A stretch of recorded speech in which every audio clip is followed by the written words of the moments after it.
Okay. Assalamualaikum. Good evening. So நம்ம ஏற்கனவே inform பண்ணியிருந்தோம் இல்லையா, உங்களோட ஃபைனல் எக்ஸாம் நெருங்கிட்டு வந்துட்டு. ஸோ ஃபைனல் எக்ஸாமுக்கு இன்னும் இருக்கிறது 4-3 மாசம் தான் இருக்கு இல்லையா. ஸோ அந்த ஃபைனல் எக்ஸாமுக்கு நம்ம ஏஆர் கெமிஸ்ட்ரியால ஏதாவது ஒன்று செய்யணும் அப்படின்னு சொல்லி நாங்கள் பிளான் பண்ணியிருந்தோம். ஸோ அதனால நான் உங்களுக்கு கூட நாளா சொல்லிட்டு வந்த ப்ராமிஸ் பண்ணிட்டு வந்த ஒரு விஷயம் நான் என்ன, இந்த மாடல் பேப்பர் சீரிஸ். ஸோ நான் வந்து பாஸ்ட் பேப்பர்ஸுக்கு வந்து வழக்கமாக விளக்கம் எல்லாம் தந்து நாங்க போதும் சொல்லி ஆயிட்டு இல்லையா. ஸோ அதனால ஒரு மாடல் பேப்பர் சீரிஸுக்குள்ள போவோம்னு சொல்லி நாங்க பிளான் பண்ணேன். ஸோ இந்த மாடல் பேப்பர் சீரிஸ் வந்து முழுக்க மாடல் பேப்பர்ஸ், எந்த ஒரு பாஸ்ட் பேப்பரை தழுவலும் இல்லாத மாடல் பேப்பர் கேள்விகளை தான் நாங்க தேடி எடுத்து உங்களுக்கு இந்த பேப்பர்ல வந்து தந்துருவோம். சோ இன்ஃபார்ம் பண்ணிட்டோம் எப்படி இந்த மாடல் பேப்பர் நடக்க போகுது, எப்படி இந்த சீரிஸ் இந்த அமைப்பு இருக்க போகுது அப்படிங்கிறது எல்லாமே உங்களுக்கு சொல்லிடணும். சோ இப்ப பேப்பர்ஸ் பார்த்துருப்பீங்க. பேப்பர்ஸ் வந்து உங்களுக்கு நான் கரெக்ட் பண்ணி உங்களுக்கு மார்க்ஸும் தந்திருப்பேன். சோ உங்களோட மார்க்ஸ் நீங்களே பார்த்துருப்பீங்க, எத்தனை மார்க்ஸ் வந்திருக்கேன்னு சொல்லி. நீங்க இவ்வளவு காலமும் படிச்சதுல அறுவடை எப்படி இருந்துச்சுன்னு சொல்லி ஒரு பேப்பர் உங்களுக்கு சொல்லி தந்திருப்பேன் இல்லையா. சோ யாருமே அதை பத்தி யோசிக்க தேவையில்லை. மார்க்ஸ் குறைய வந்திருந்தாலோ இல்ல அதுல நீங்க எதிர்பார்த்த மார்க்ஸ் வரலன்னு சொன்னா நீங்க கவலைப்பட தேவையில்லை. இருக்கிற டைமுக்குள்ள அழகா செஞ்சுக்கலாம், எல்லாத்தையும் பிக்கப் பண்ணி எடுத்துக்கணும். சரி, சோ நிறைய பேசிட்டு இருக்கல, கேள்விக்குள்ள டைரக்டா போகும். சோ முதலாவது கேள்வி. சோ டியூட்ல வந்து எம்சிக்யூ பாட்டு இந்த வீடியோல முழுக்க கருப்போம். சோ முதலாவது, அணுவெண் 42 உள்ள மூலகம் எக்ஸில். சோ என்ன சொல்ல வரா, ஒரு மூலகம் எக்ஸ் இருக்கா, அந்த எக்ஸ் இந்த அணுவெண் வந்து 42 இருக்கும். சோ அணுவெண் 42 உள்ள மூலகம் எக்ஸில் n plus 1 is equal to 5. என்ன சொல்ல வரா, n plus 1 is equal to 5 எனும் நிபந்தனைக்கு அமைவாக இருக்கக்கூடிய இலத்திரன்களின் மொத்த எண்ணிக்கை என்ன, இதான் கேள்வி.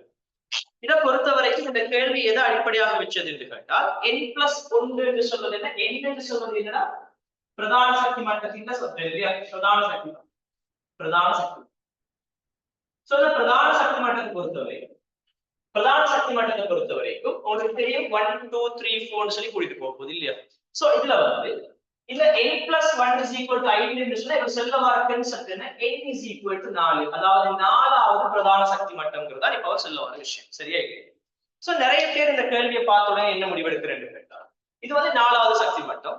சோ 4வது சக்தி மட்டம் சொன்னா 4வது சக்தி மட்டத்தில் இருக்கக்கூடிய இலத்திரன்கள் எண்ணிக்கை வந்து 2n வர்க்கம். சோ 2n வர்க்கம் சொன்னா 2 தர 4n வர்க்கம். சோ 32 அப்படின்னு சொல்லி பிள்ளைங்க ஆன்சரா போட்டுருவாங்க.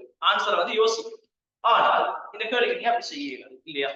ஏன் செய்ய இயலாதுன்னு கேட்டா, அவர் தெளிவாக சொல்லியிருக்கார், அணுவெண் 42 கொண்ட ஒரு மூலகம், அந்த மூலகத்துல இருக்கக்கூடிய 4வது சக்தி மட்டத்துல எத்தனை இலத்திரன் இருக்கும், அதான் இப்ப கேள்வி. சரியா இல்லையா. அதுக்கு நீங்க என்ன செய்யணும், ஃபர்ஸ்ட் ஆஃப் ஆல் அவர் இலத்திரன் நிலையமைப்பு எழுதணும். சோ 42 சொன்னால் நீங்க எழுத வேண்டியது 1s2 2s2. சோ இலத்திரன் நிலையமைப்பு எழுத சொன்னால் அதுல பெரும்பாலும் 30 தாண்டி போகுதா, எதுவுமே யோசிக்காத 3d10 வரைக்கும் 1s2 2s2 2p6 3s2 3p6 4s2 3d10. So என்ன சொல்றது, 30 இலத்திரன் எழுதியாச்சு. இன்னும் எத்தனை இலத்திரன் தேவை, 12 இலத்திரன் நமக்கு தேவைப்படுது இல்லையா. சோ அடுத்து என்ன செய்ய வேண்டியது, 3d10 க்கு அடுத்து என்ன, 4s முடிஞ்சிருக்கு. சோ 4p6 என்று சொல்லி வரும். சோ 4p6 வந்தால் இன்னும் நமக்கு தேவை 6 இலத்திரன். சரியா இல்லையா. சோ 4p க்கு பிறகு என்ன வரப்போகுது, 5s2 என்று சொல்லி போடுவோம். சோ 5s2 ன்னு போட்டா நிச்சயமா 4 இலத்திரன் இருக்கும். சோ 4 இலத்திரன் எங்க வரணும், 4d4 என்று சொல்லி வரணும். ஆனால் இந்த டியூக்கு படி என்ன சொல்லு, டியூக்கு படி வழக்கமாக சொல்ற விஷயம் என்ன, எனக்கிட்ட 4 இலத்திரனோ 9 இலத்திரனோ இருக்கப்படாது. இந்த ஓபிட்டல்ல வந்து 4 இலத்திரன் இருக்கப்படாது, 9 இலத்திரன் இருக்கப்படாது. அப்படி இருந்தா எனக்கு அது உறுதி இல்லை. அப்ப நீங்க என்ன செய்யணும், எண்ல வந்து நீங்க என்ன வேணா செஞ்சு கொள்ளுங்க, எனக்கு 4 இலத்திரனோ 9 இலத்திரனோ இருக்கப்படாது. அதுக்கேற்ற மாதிரி நீங்க என்ன பூர்ணப்படுத்தி விடுங்க. யார் சொல்ல, இந்த டியூக்கு படி வந்து சொல்லணும். சோ இந்த 4 இலத்திரன் வந்துச்சாக இருந்தால் உடனடியாக அந்த டியூக்கு படி இவருக்கு ஓர்டர் போடும். இல்ல அந்த ஒரு இலத்திரனை எனக்கு தாண்டி சொல்லி கேட்டு இவர் வந்து என்னவாக மாறுவார், 45 ஆக மாறும். 45 ஆக மாறும். இப்ப சொல்லுங்க, கேள்வி 4வது சக்தி மட்டத்தில் இருக்கக்கூடிய இலத்திரன்களுடைய எண்ணிக்கை தான் கேள்வி. சோ செக் பண்ணுங்க, 4வது சக்தி மட்டம் எங்க இருக்குன்னு சொல்லி செக் பண்ணுங்க. 4s2 4p6 45. சோ மொத்தமா கூட்டுங்க, 2 plus 6 8 plus 5 13 ன்னு சொல்லி இதுக்கு ஆன்சர் வந்து இருக்கு. சோ விட வந்து 5ஆவதாக இருக்கு. சரியா. இதுல வந்து சில பேர் அது என்ன நினைச்சீங்கன்னு சொல்லி எனக்கு தெரியல, இந்த n plus 1 அப்படிங்கறத நீங்க n plus l என்று சொல்லி யோசிச்சீங்களான்னு சொல்லி தெரியல. இது வந்து n plus 1, கேள்வியில இருக்கிறது வந்து n plus 1. சரியா. ஆனால் இந்த n plus l வந்து 5 ஆக இருந்தால் இதுக்கு என்ன ஆன்சர் வரும் அப்படிங்கிறது கமெண்ட்ல போட்டுருங்க. கேட்டா நீங்களும் ஒரு தடவை ட்ரை பண்ணி என்ன செய்யுங்க, கமெண்ட்ல வந்து இந்த கேள்விக்கு வந்து ஆன்சர் பண்ணி விடுங்க. ஓகேவா. சோ அடுத்து இரண்டாவது கேள்வி, சோ தெளிவா விளங்கிருக்குன்னு சொல்லி நம்புறேன்.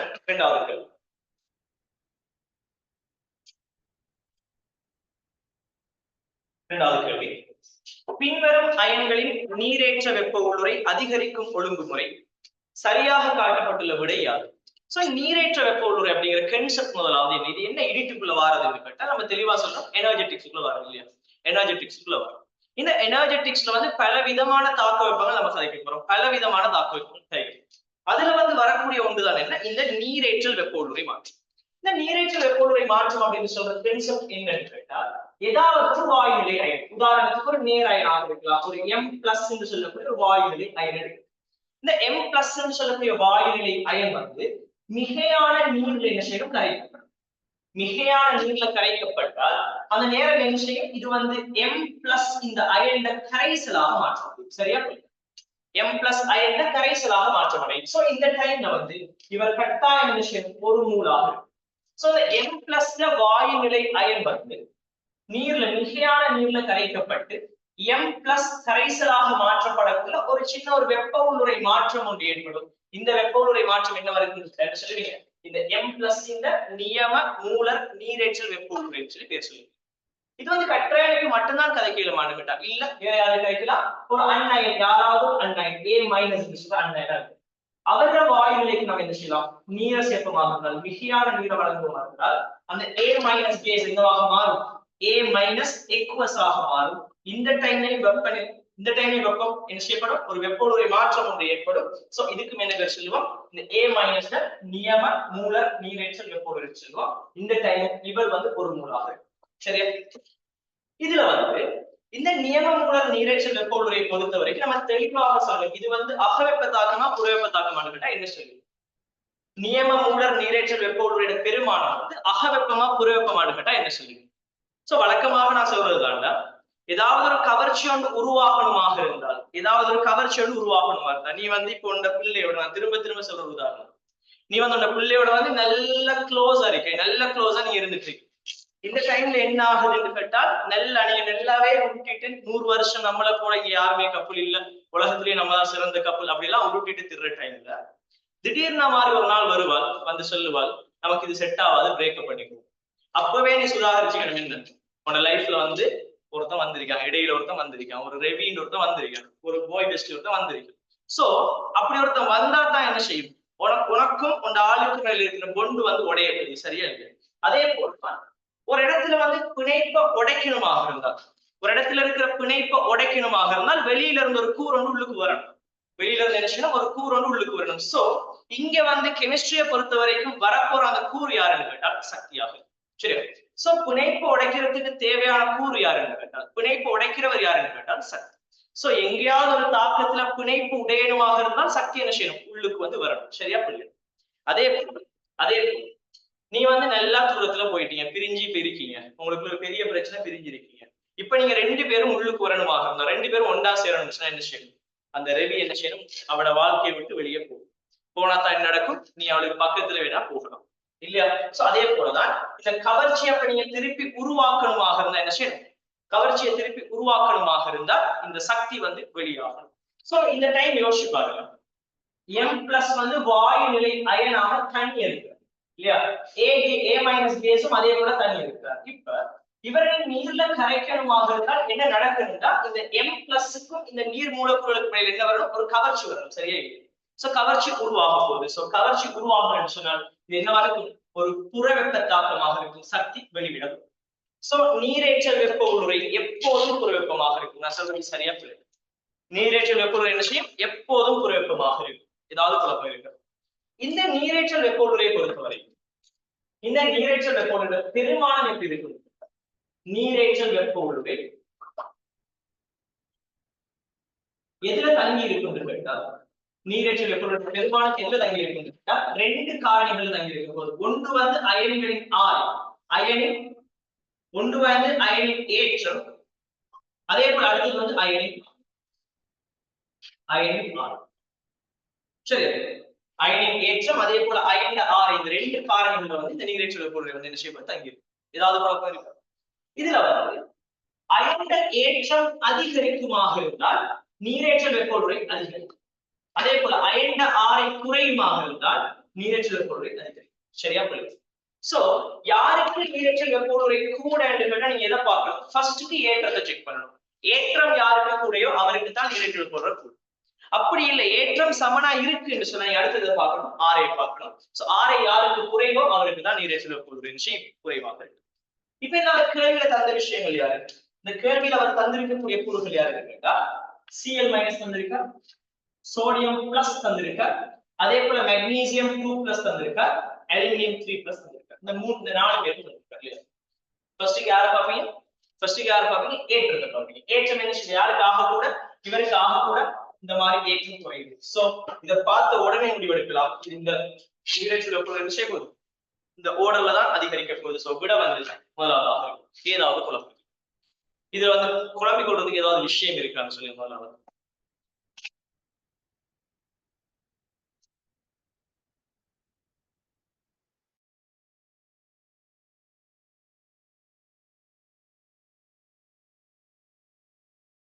ஓகே, அடுத்தது மூணாவது கேள்வி என்ன சொல்றார்? 0.5 25 சென்டிமீட்டர் என BaCl2 ஆனது. சோ BaCl2 கரைசல் ஒன்று இருக்கா, அவரோட செறிவு தந்திருக்கார் 0.53 டெசிமீட்டர்-3. அதே போல அவர் கனவளவு தந்திருக்கார் வந்து 25 சென்டிமீட்டர் கனம். சோ இது ரெண்டையும் பார்த்த உடனே நீங்க என்ன முடிவெடுப்பீங்க? இது ரெண்டையும் பார்த்த உடனே என்ன முடிவெடுப்பீங்க? ஒரு கரைசல்ல செறிவும் கனவளவும் உங்களுக்கு கிடைக்குது என்று சொன்னால் அவர் மறைமுகமாக ஒரு விஷயம் சொல்லி தராரு. அந்த கரைசல்ல மூலளவை பத்தி கைக்க போறோம். சரியா இல்லையா?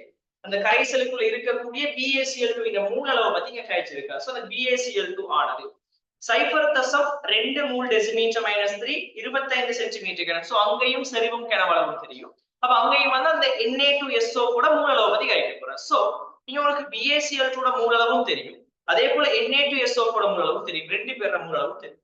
இப்ப கேள்வி என்ன கேட்டால், இந்த ரெண்டு பேரையும் ஒன்றாக கலப்பமாக இருந்தால், ஒரு தாக்கம் நடக்கும். அந்த தாக்கம் தந்திருக்காரு BaCl2 வந்து Na2SO4 தாக்கத்துல ஈடுபட்டு விளைவாக BaSO4 சொல்லக்கூடிய பொருள் படிவையும் அதுக்கு கூட NaCl தரப்போது தாக்கத்தை சமப்படுத்தினால் 2 NaCl இந்த தாக்கத்துல வரப்போகுது. சரியா? இப்ப என்ன இருக்கிறார்? இந்த BaCl செறிவு தந்திருக்கார் 0.5 மோல் டெசிமீட்டர்-. அதே போல அவர் கனவளவு தந்திருக்கார் 25 சென்டிமீட்டர் கனம். பார்த்த உடனே முடிவெடுக்கணும், டைம் வேஸ்ட் பண்ணக்கூடாது. பார்த்த உடனே முடிவெடுக்கணும். இவரோட மூலளவு என்ன? செறிவு தர கனவளவு. சோ 12.5 தர 10⁻³ மூலாக இருக்க போகுது. யார மூலளவு? இந்த BaCl2 மூலளவு. சரியா? அதே போல இந்த Na2SO கூட செறிவு தந்திருக்கார் 0.2 மோல் டெசிமீட்டர்-3. அதே போல அவருடைய கனவளவு எவ்வளவு கேட்டால் அதுவும் 25 சென்டிமீட்டர் கனம். சோ இத பார்த்த உடனே முடிவெடுக்கணும். இவரோட மூலளவு வந்து 1 தர 10⁻, இவரோட மூலளவு வந்து 10 தர 10⁻³ மூலாக இருக்க போகுது. இத பார்த்த உடனே என்ன செய்யணும்? சரியா? சாரி 5 தர 10⁻³ மூலாக இருக்கு. 0.2 தர 25. சோ 5 தர 10⁻³ மூலாக இருக்கு. சரியா? இப்ப என்ன சொல்லுவீங்க? உங்களுக்கு என்ன தெரியுங்களா? இந்த ரெண்டு பேர்ல வந்து ரெண்டு பேருமே முடிவடைஞ்சா எந்த பிரச்சனையுமே இல்ல, மத்தால கண்டுபிடிக்கிறது நமக்கு ஈஸி. ஆனால் இங்க ரெண்டு பேருமே வந்து பீசமான குணகத்துக்கு போதுமான அளவு இருக்காங்களான்னு சொல்லி யோசிச்சா இல்ல. இவர் வந்து 1:1 நமக்கு தேவை, ஆனால் இவர் 5, இவர் வந்து 12.5 இருக்கார். சோ யார் குறைவா இருக்கார்? இவர் வந்து குறைவாக இருக்கார். சோ இந்த Na2SO என்னவாக தொழிற்படும்? இந்த தாக்கத்தின் எல்லைப்படுத்தும் காரணியாக தொழிற்படும். சரியா? சோ இவர் வந்து எல்லைப்படுத்தும் காரணியாக தொழிற்படுவாராக இருந்தால் இவர் வந்து முற்றாக முடிவடைவார். இவர் என்ன செய்வார்? முற்றாக முடிவடைவார். சோ இவரோட மூலளவு வச்சுதான் நம்ம என்ன செய்யலாம்? மத்த எல்லாரோட மூலளவும் இந்த சமன்பாட்டை நம்ம கைப்பிடிப்பாரு. இப்ப அவர் கேட்கறது வந்து உருவாகக்கூடிய இந்த NaCl செறிவு என்னதான். சோ செறிவு தேவைன்னு சொன்னால் நமக்கு தேவையானது இவரோட மூலளவு தேவை, அதே போல கனவளவு. சோ மூலளவு தெரியுமான்னு கேட்டா சொல்லுங்க. உங்களுக்கு தெரியும் Na2SO கூட தாக்கமடைஞ்ச மூலளவு தெரியும். சோ NaCl கண்டுபிடிக்க இயலுமா இல்லையா? சோ இங்க வந்து ஒரு Na2SO தாக்கமடைஞ்சா 2 NaCl கிடைக்கும். சோ இவ்வளவு தாக்கமடைஞ்சா அது 2 மடங்கு. சோ இவரோட மூலளவு 10 தர 10⁻³ மூலாக வச்சு இவரோட மூலளவு நமக்கு கிடைக்கும். கனவளவு என்னன்னு கேட்டா இந்த ரெண்டு பேரும் ஒன்றாக கலக்கப்பட்டதுக்கு பிறகுதான் நமக்கு தேவையான இந்த கரைசல் கிடைக்குது. சோ மொத்த கனவளவு 50 தர 10⁻³ டெசிமீட்டர் கனமாக இருக்கு.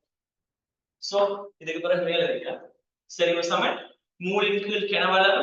சோ மூல் வந்து 10 தர 10⁻³ மூல், அதன் கீழ் கனம் அளவு இருக்க போகுது 50 தர 10⁻3 டெசிமீட்டர் கனம். சோ 1 கீழ் 5 0.2 மூல் டெசிமீட்டர் -3 ஆக இருக்கும் இந்த NaCl சரி. ஏதாவது குழப்பம் இருக்காது. சோ கேள்விக்குரிய விடை வந்து இரண்டாவது விடை. ஏதாவது குழப்பம் இருக்கலாம். இது வந்து ஒரு பேசிக்கான கேள்வி, கால்குலேஷன்ல வரக்கூடிய ஒரு பேசிக்கான கேள்வி இல்லையா? சோ அடுத்த கேள்வி λ1 இலிருந்து λ2 நானோமீட்டர் வரை உள்ள அலைநீள வீச்சு. சோ இங்க ஒரு அலைநீள வீச்சு ஒன்று இருக்கு நம்ம கிட்ட. இந்த அலைநீள வீச்சு எப்படிப்பட்டதுன்னு கேட்டால் ஒரு அலை ஒன்று இருக்கு, ஒரு கட்புலனாக ஒளி அலை இருக்கு.